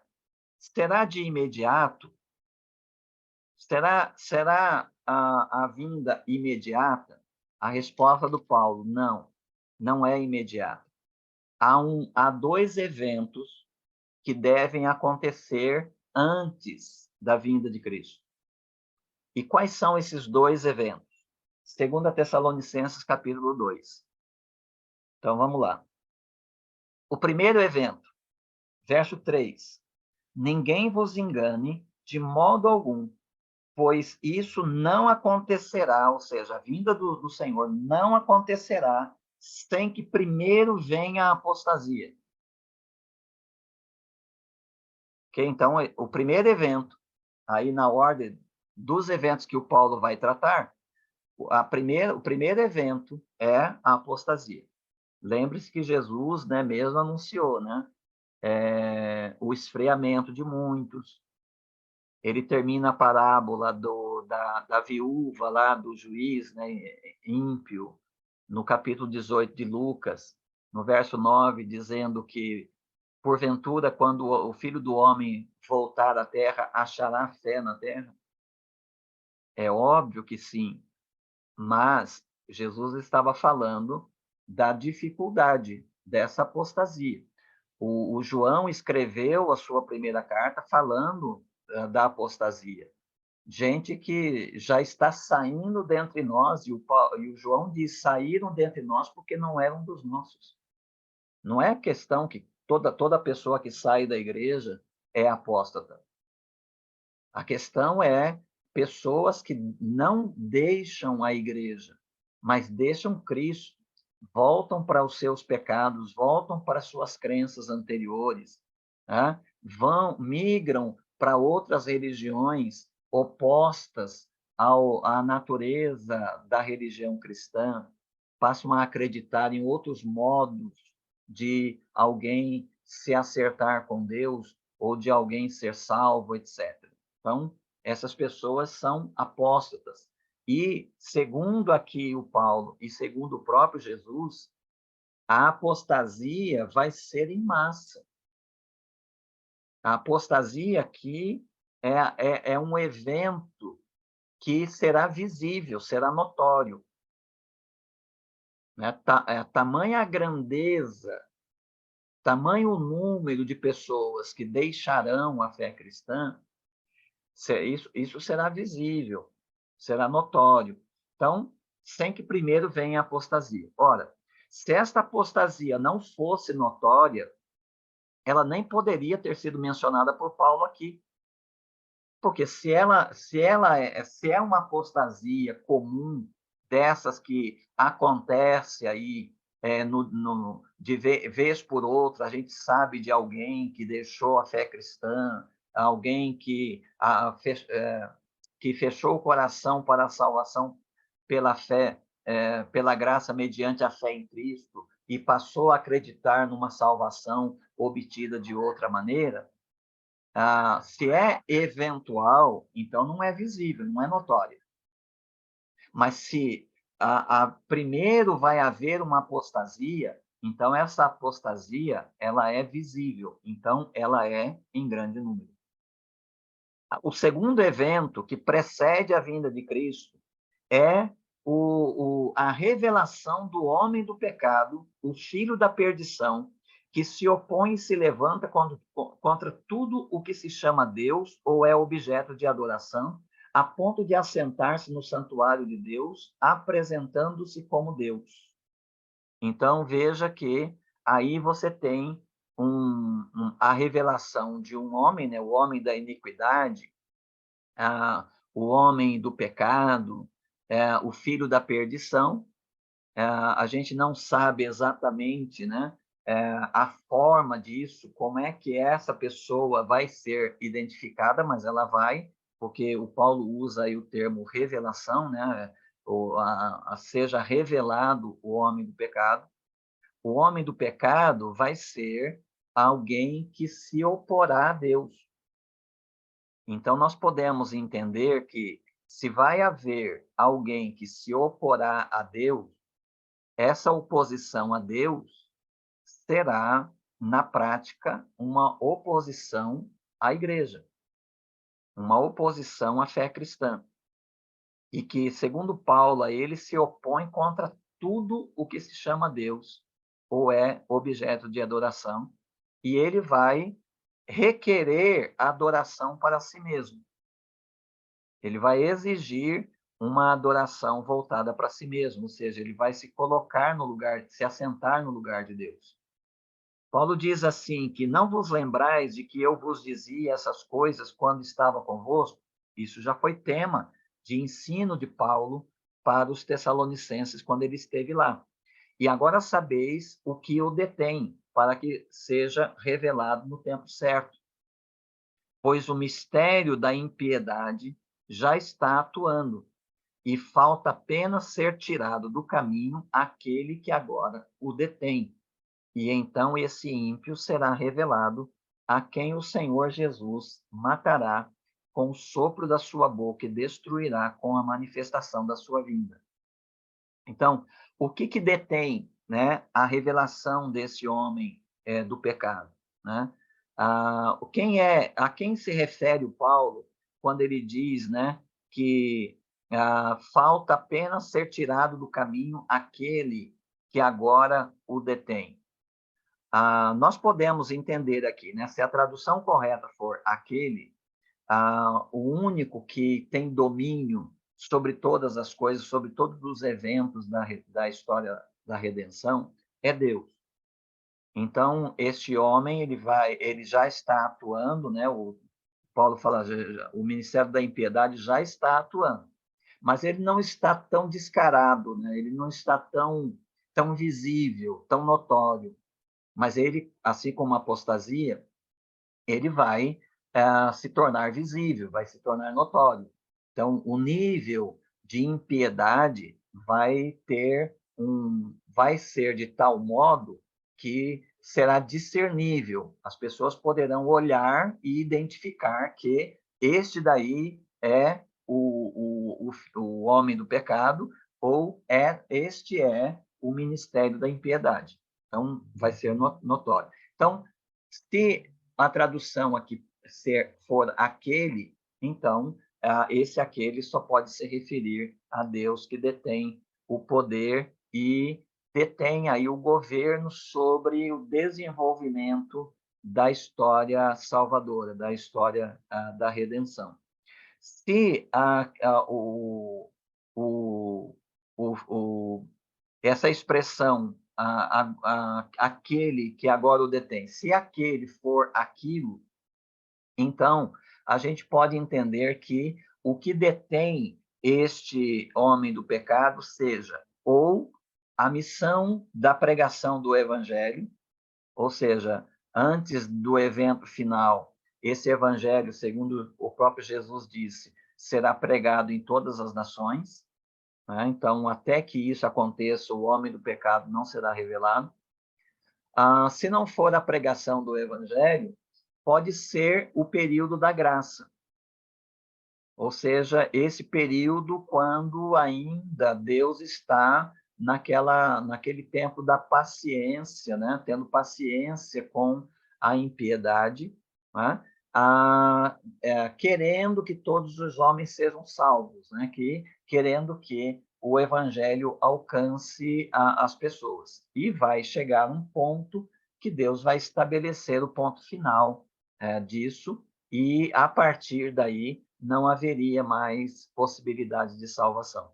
Né? Mas a minha tradução traduz por aquele, e por aquele aqui, se for aquele, então este que o detém é o próprio Deus que está no controle de todos os eventos que compõem a história da salvação.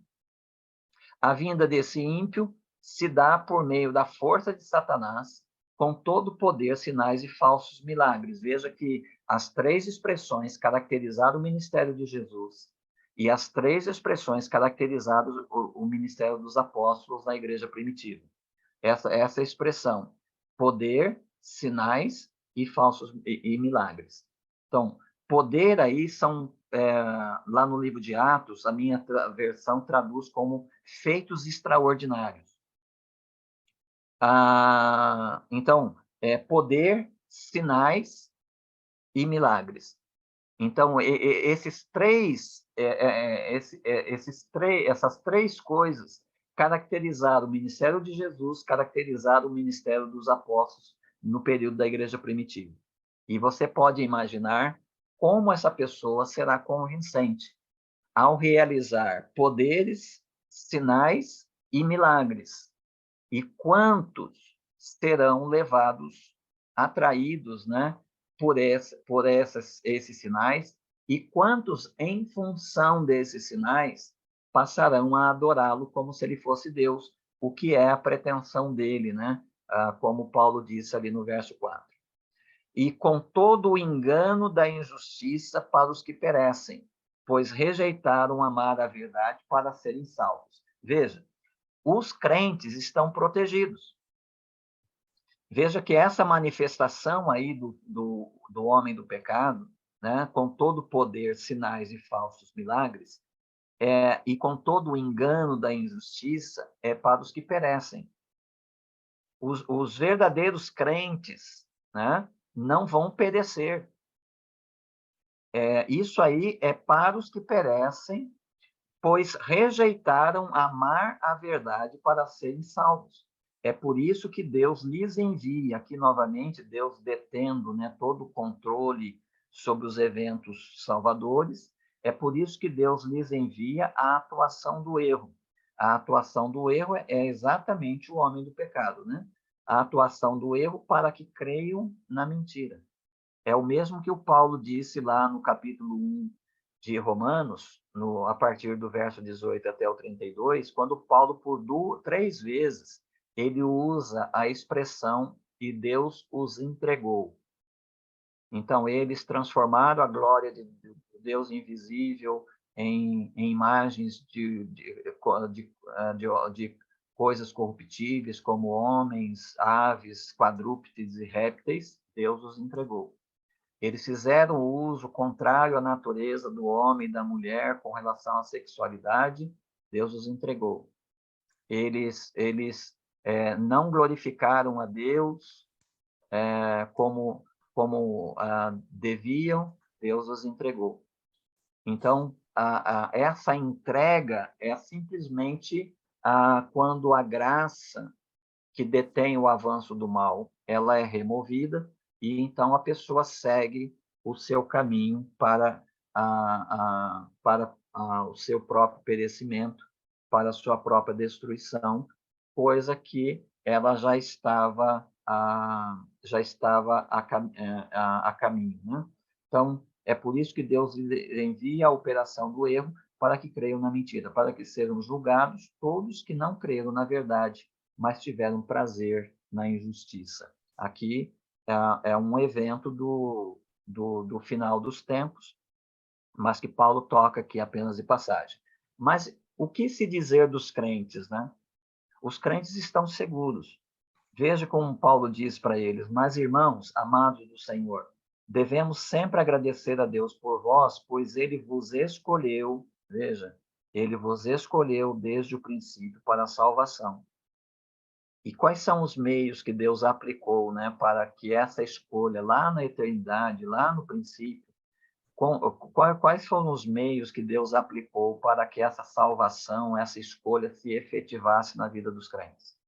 O Paulo menciona aí a santificação feita pelo Espírito, que eu considero ser, em parte, aquilo que Jesus disse, que era a função do Espírito em João 16:8, convencer do pecado, da justiça e do juízo.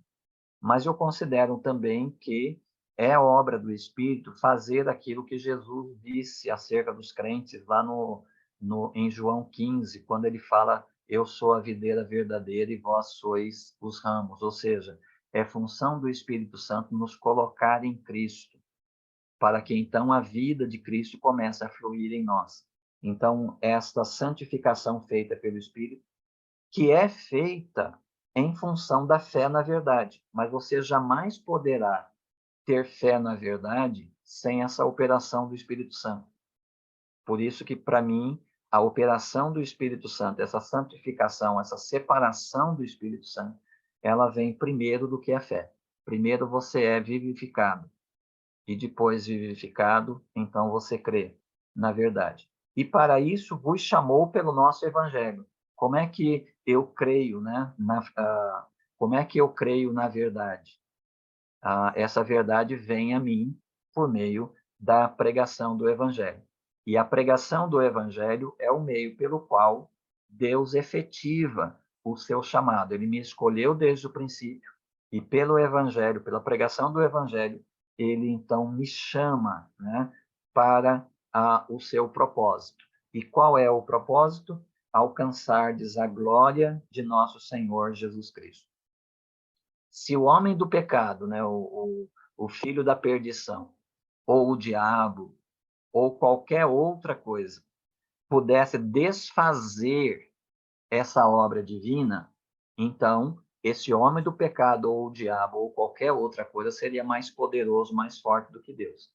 Porque Deus salva os crentes, mas esse homem da perdição, o diabo, ou qualquer outra coisa, é capaz de desfazer a obra de Deus na vida dos crentes. E isso seria um raciocínio ilógico, né, diante daquilo que nós sabemos do poder soberano de Deus na salvação dos crentes. Então, o Paulo está dizendo, vocês estão seguros por causa da obra de Deus na vida de vocês. Assim, irmãos, ficai firmes e conservai as tradições que vos foram ensinadas oralmente ou por carta nossa. E o próprio Senhor, o próprio Jesus Cristo, nosso Senhor e Deus, nosso Pai, que nos amou e pela graça nos deu uma eterna consolação e boa esperança, confortem o vosso coração e vos fortaleçam em toda boa ação e palavra. Ou seja, os crentes estão garantidos, né, guardados pelo amor e pelo poder de Deus. Bom, se a vinda de Cristo não vai acontecer até que a apostasia venha e até que o homem do pecado seja revelado, qual é a terceira questão que deve antecipar ou anunciar a segunda vinda de Cristo? Eu conto daqui a pouquinho, eu só quero ouvir a Denilde, que eu deixei ela com a mão erguidinha ali por muito tempo, ela até tirou a mão dali. Mas, Denilde, você queria falar, querido? Então, pastor, se os crentes estão tão seguros assim, conforme quando eu levantei a mão, e conforme a escrita de agora, como pode um crente apostatar? Um crente não... Eu já fiz essa pergunta, me lembro que já fiz e vou voltar sempre nela. Pode um crente apostatar sua fé? Então não era crente, ou não? Ok.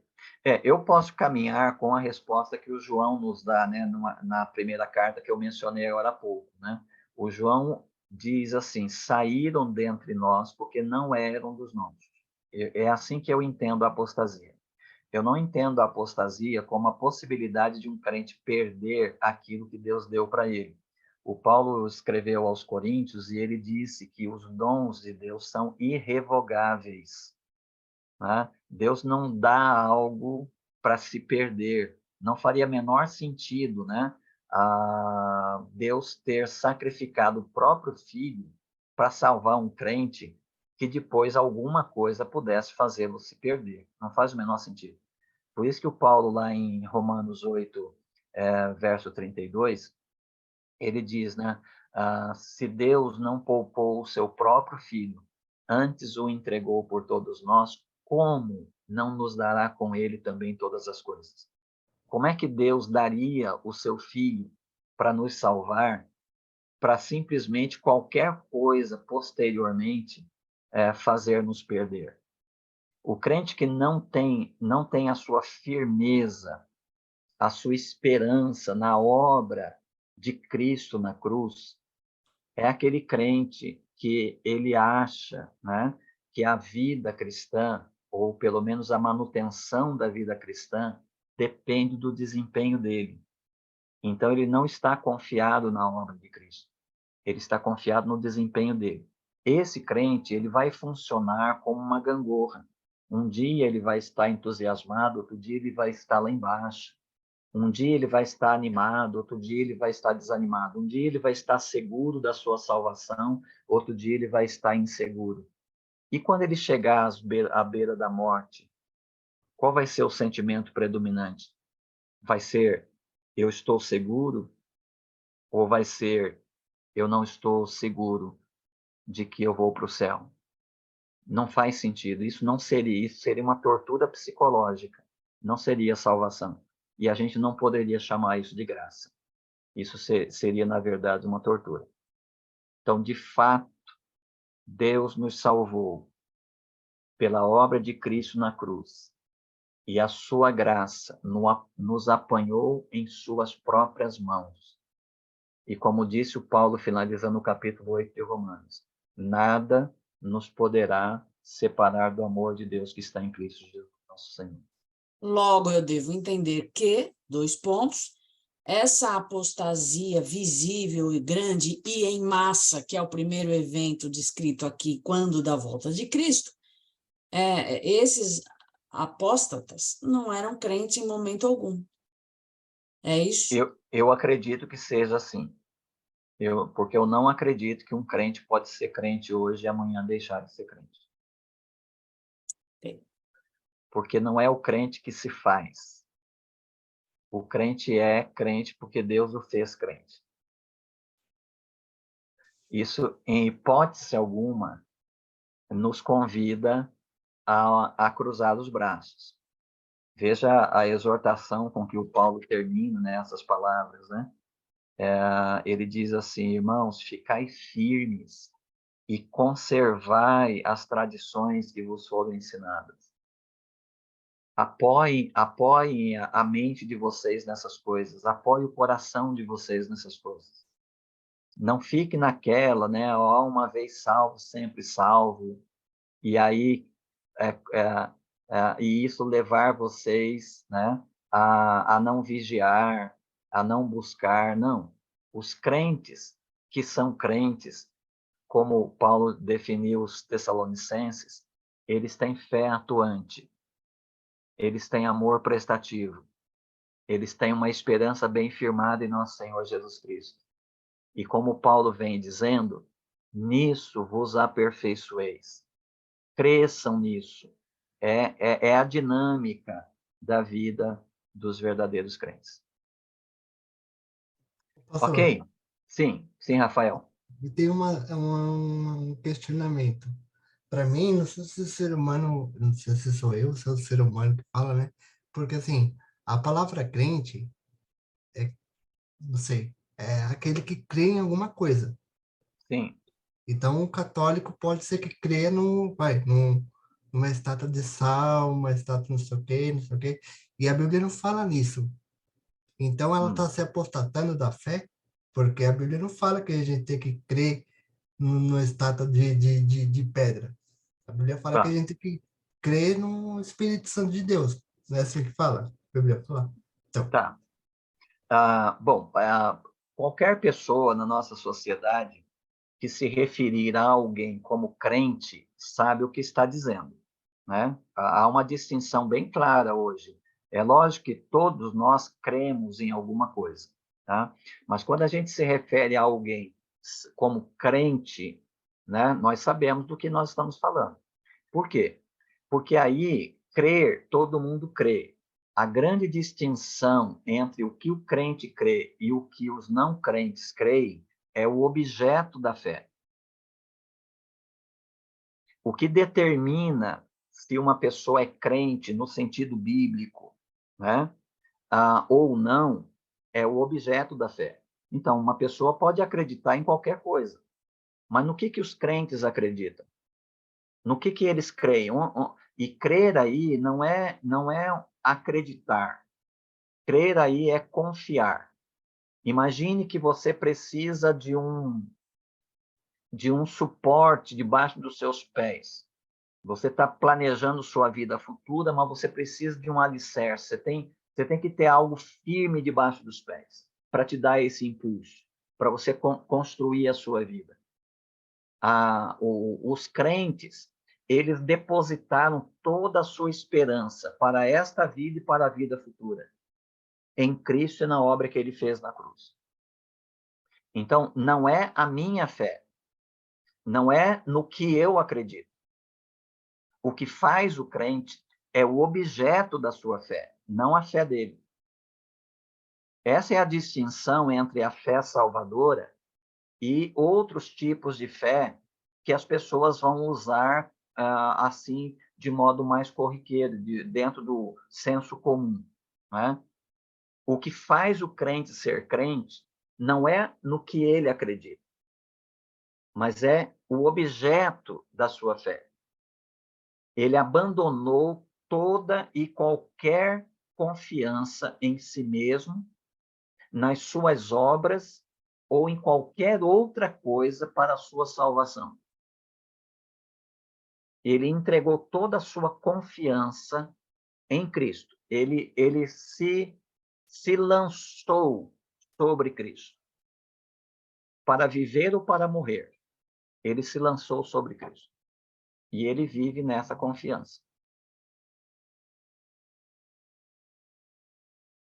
Ok? Deixe-me seguir aqui, então, com o próximo ponto, né? O que vai acontecer depois da apostasia, depois da revelação do homem da perdição? Aí o Paulo coloca para nós que vai haver aí o toque da trombeta. Né? Porque ouvida a voz do arcanjo e ressoada a trombeta de Deus. Então, depois dessas coisas, a apostasia, a revelação do homem do pecado, então, veja, a vinda de Cristo é iminente? Ela pode acontecer a qualquer momento. Mas ela é imediata? Não. Há um período de preparo, né? Há uma condução para esta vinda de Cristo. Algumas coisas ainda vão acontecer, como, por exemplo, a apostasia em massa e a revelação do homem do pecado. Depois disso, haverá o toque da trombeta. Provavelmente a última trombeta lá do livro do Apocalipse, né? Essa trombeta já anunciando a chegada do noivo, segundo algumas parábolas que Jesus mesmo contou. Então, porque ouvida a voz do arcanjo e ressoada a trombeta de Deus. Ora, depois disso, ressoada a trombeta de Deus, o que vai acontecer? Vai acontecer que o próprio Senhor descerá do céu com grande brado, e os que morreram em Cristo ressuscitarão primeiro, ou seja, eles serão trazidos, né, como ele usou lá no verso 14, né? Porque se cremos que Jesus morreu e ressuscitou, também devemos crer que Deus, por meio de Jesus, vai trazer juntamente com ele os que já faleceram. Então, eles ressuscitam e voltam com Jesus. E eles vão estar nas nuvens. O que acontece depois que Jesus se encontra aparece nas nuvens com os que já faleceram? O próximo passo é a transformação do nosso corpo. Acontecerá a transformação daqueles que estiverem vivos. O Paulo não trata desse assunto aqui, mas ele tratou lá naquele longo capítulo de 1 Coríntios 15, quando ele falou da ressurreição. E no verso 51 e 52 daquele capítulo, ele diz, né, que quando o Senhor voltar, nós, os que estivermos vivos, seremos transformados. Os nossos corpos serão instantaneamente glorificados. Ou seja, nós não passaremos pela morte. Mas como Paulo argumenta lá que a carne e o sangue não podem herdar o reino dos céus, então essa carne precisa ser transformada. O mesmo processo que acontece com a ressurreição. As pessoas ressuscitam com seus próprios corpos, mas não são mais os corpos da carne, são corpos glorificados. Aqueles que estiverem vivos por ocasião da vinda de Jesus não terão passado pela morte, então não ressuscitarão, mas eles serão instantaneamente transformados. O Paulo não menciona essa transformação aqui, mas ele diz que nós, os que estivermos vivos, seremos arrebatados com ele nas nuvens ao encontro do Senhor nos ares. Ora, como é que nós vamos romper a lei da gravidade? Como é que nós vamos subir?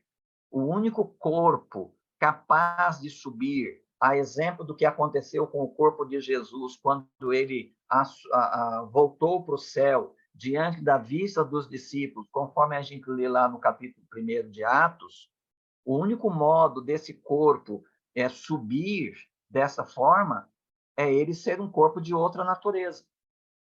Um corpo que já não estará mais sujeito às leis naturais, às leis terrenas, como este meu corpo e o seu corpo estão sujeitos às leis naturais.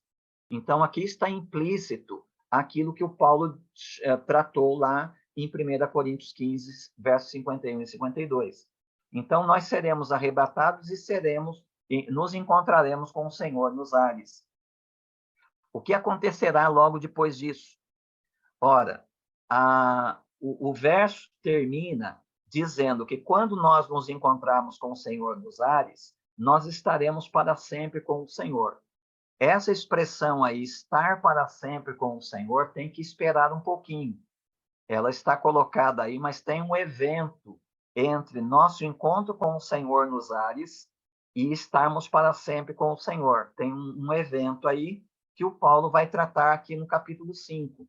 Ele vai começar o capítulo 5 dizendo: não é necessário que eu vos escreva acerca dos tempos e das épocas, porque vós mesmos sabeis perfeitamente que o dia do Senhor virá como ladrão de noite. Quando estiverem dizendo paz e segurança, então, de repente, a destruição lhes sobrevirá como dores de parto a uma mulher grávida, e de modo nenhum escaparão. Veja, o Paulo chama aqui de o dia do Senhor. Normalmente, o dia do Senhor se refere ao dia do juízo, ao dia de visitação em juízo de Deus. Então, aqui o Paulo está introduzindo aquele evento que antecede o nós estarmos para sempre com o Senhor, o juízo final. Paulo escreveu aos Coríntios, no capítulo 5, verso 10, falando que todos nós, né, é necessário que todos nós compareçamos diante do tribunal de Cristo. O capítulo 20 de Apocalipse fala, né, da ressurreição de todos os mortos, que tanto os crentes quanto não crentes ressuscitarão, porque todos estarão diante do trono de juízo de Deus, onde estão lá, né, os dois livros, o livro da vida e os livros das obras, pelos quais nós seremos julgados. E o texto termina lá no verso 15 do capítulo 20, dizendo que aqueles cujos nomes não foram encontrados no livro da vida, eles, então, seguem para o lago de fogo e enxofre. E, obviamente, aqueles que têm o seu nome escrito no livro da vida, passam para o livro das obras, onde estão registrado tudo aquilo que nós fizemos por palavras, pensamentos e ações. Não é? E nós seremos julgados de acordo com aquilo. Só que aqueles que têm o seu nome escrito no livro da vida não têm juízo condenatório. Porque, como Paulo escreveu em Romanos 8:1, nenhuma condenação há mais para aqueles que estão em Cristo Jesus. Então, o julgamento desse livro das obras não serve para a condenação, mas servirá para nós chegarmos a um entendimento de um valor tão imensurável, tão grande da graça de Deus, porque nós olharemos para as nossas obras registradas nesse livro e nós teremos uma convicção muito mais profunda do que nós temos hoje, de que nós merecíamos o inferno. Então, estar para sempre com o Senhor será para nós uma eternidade de ação de graças, porque nós saberemos o quanto nós merecíamos o inferno. E pela graça, Deus nos salvou. E aqueles que estarão lá no lago de fogo e enxofre, eles não se sentirão injustiçados. Eles não blasfemarão de Deus, acusando Deus de ter cometido alguma injustiça. Porque eles saberão que eles estão exatamente no lugar que eles escolheram estar. Então, se há algum culpado de eles estarem ali, são eles mesmos e não Deus. E os crentes do outro lado, eles jamais pensarão que eles estão ali por algum mérito próprio. Porque pelas obras eles verão e saberão o quanto eles mereciam o inferno, mas quão grande foi a graça de Deus para com eles, de tê-los perdoado por meio da morte de Cristo na cruz. O Paulo diz que esse juízo vai pegar muita gente de surpresa. O dia do Senhor, né, vai pegar de surpresa. E ele adverte os crentes de Tessalônica para que nós, como crentes, não sejamos como eles. E como é que é eles, né? Eles vivem à noite, né? Eles vivem como se nada disso fosse acontecer. Eles vivem, né, sem que houvesse um anúncio de que tem um ladrão aí que está vindo para roubar a vida deles. E eles estão anestesiados aí na sua vida noturna, né? Essa vida nas trevas. O Paulo diz, quanto a nós, mas vós, irmãos, não estáis nas trevas, de modo que aquele dia vos surpreenda como um ladrão. Porque todos sois filhos da luz e filhos do dia, não somos da noite nem das trevas. O Paulo diz aí, portanto, não durmamos como os demais, mas estejamos atentos e sejamos sóbrios, porque os que dormem, dormem de noite, e os que se embriagam, embriagam-se de noite. Mas vós, visto que somos do dia, sejamos sóbrios, vestindo a armadura da fé e do amor, tendo por capacete a esperança da salvação. Porque Deus não nos destinou para a ira, mas para alcançarmos a salvação por nosso Senhor Jesus Cristo, que morreu por nós, para que, quer atentos, quer dormindo, com ele vivamos. Por isso, aconselhai-vos e edificai-vos mutuamente, como de fato já estáis fazendo. O Paulo menciona esse juízo de Deus também no capítulo 1 da segunda carta. Ele diz, né, que, irmãos, temos sempre de agradecer a Deus por vós, como é justo, porque a vossa fé tem crescido muito e o amor de cada um de vós transborda de uns para com os outros. Em razão disso, nós mesmos nos orgulhamos de vós diante das igrejas de Deus por causa da vossa perseverança e fé em todas as perseguições e aflições que suportais. E é aqui que ele entra na questão do juízo. Isso é prova clara do justo julgamento de Deus, para que sejais considerados dignos do reino de Deus, pelo qual sofreis. De fato, é justo diante de Deus que ele pague com tribulação os que vos atribulam, e para vós que sois atribulados, vos dê alívio, bem como a nós, quando o Senhor Jesus se revelar do céu com os seus anjos poderosos em chamas de fogo, punindo os que não conhecem a Deus e os que não obedecem ao Evangelho de nosso Senhor Jesus. Esses sofrerão como castigo a perdição eterna, longe da presença do Senhor e da glória do seu poder, quando naquele dia ele vier para ser glorificado nos seus santos e admirado em todos os que houverem crido, pois creste em nosso testemunho. Por isso também oramos sempre por vós, para que o nosso Deus vos faça dignos do chamado e cumpra com poder todo bom desejo e toda ação que resulte da fé, para que o nome do nosso Senhor Jesus seja glorificado em vós e vós nele, segundo a graça de nosso Deus e do Senhor Jesus Cristo. Veja, ele está falando do julgamento. Então, o que será o destino, né, esse juízo final, definirá o destino eterno, né, daqueles que creem, daqueles que obedecem ao Evangelho, e o destino eterno daqueles que não obedecem ao Evangelho. Aqui ele já fala, né, que aqueles que não obedecem ao Evangelho, eles serão, então, terão parte, né, eles terão parte eles sofrerão como castigo a perdição eterna, longe da presença do Senhor e da glória do seu poder. E os crentes? Bom, os crentes, aí nós voltamos para a última frase que eu deixei sob suspense aí do verso 17, né? Essa frase com que termina o verso 17 do capítulo 4 da primeira carta, quando ele diz: assim estaremos para sempre com o Senhor. Então, com isso, o Paulo diz no verso 18: portanto, consolai-vos uns aos outros com essas palavras, né?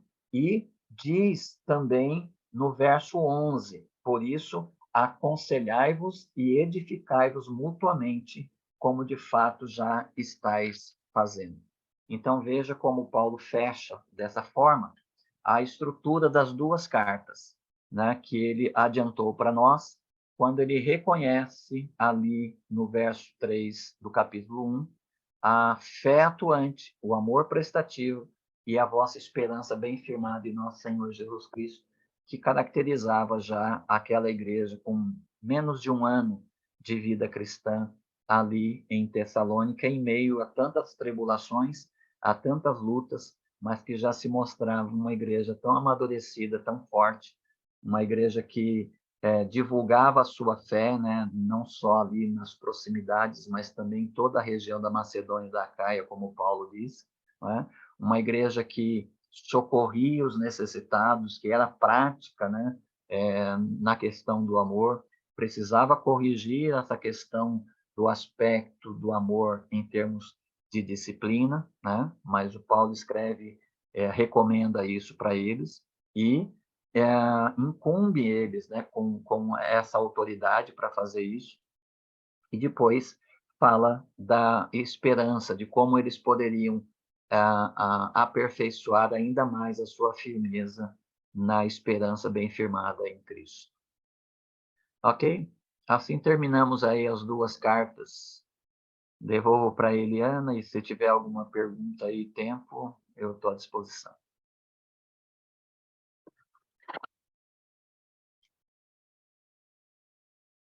Acho que não, né? Nenhuma pergunta. Foi muito claro. Obrigada, pastor. Obrigada, alunos, pela presença. E boa semana para nós.